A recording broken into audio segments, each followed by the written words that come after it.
kenapa itu kita menduga terkait pekerjaannya karena dikirim ke kantor redaksi Tempo.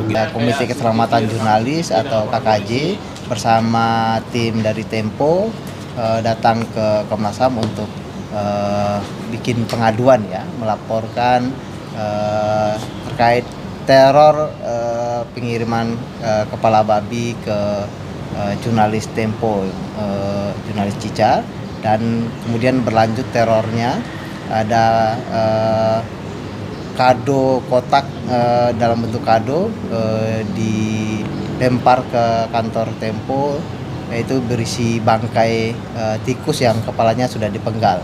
Nah, ini merupakan ancaman serius terhadap kerja-kerja jurnalistik dan mengancam tim redaksi Tempo. Nah, tentu kita melihat ini sebuah ancaman kemerdekaan pers yang itu tidak boleh dibiarkan, sehingga kami sebelumnya pada hari Jumat lalu telah membuat laporan di kepolisian lewat Barreskrim Polri, dan hari ini kami berharap dengan pengaduan ini ke Komnas HAM supaya Komnas HAM juga turun tangan ya untuk melakukan penyelidikan bahwa kerja-kerja jurnalistik itu, seorang jurnalis juga merupakan pembela HAM.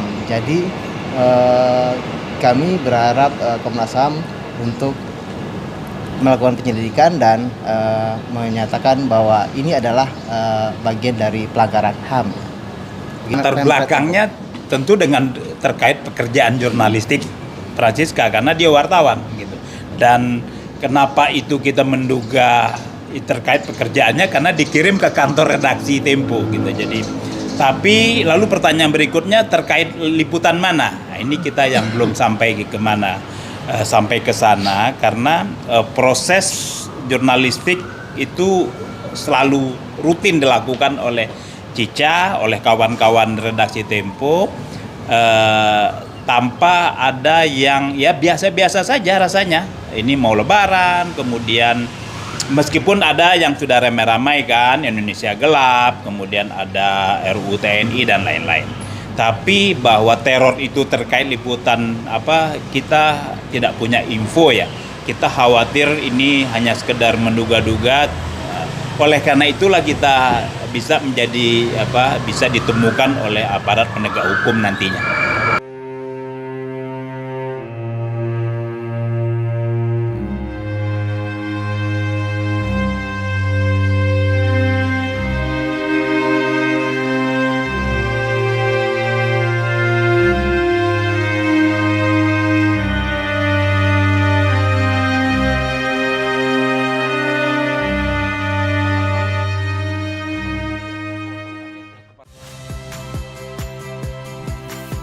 Saya Radi Saputro. Saksikan program-program Kompas TV melalui siaran digital, pay TV dan media streaming lainnya. Kompas TV, independen, terpercaya.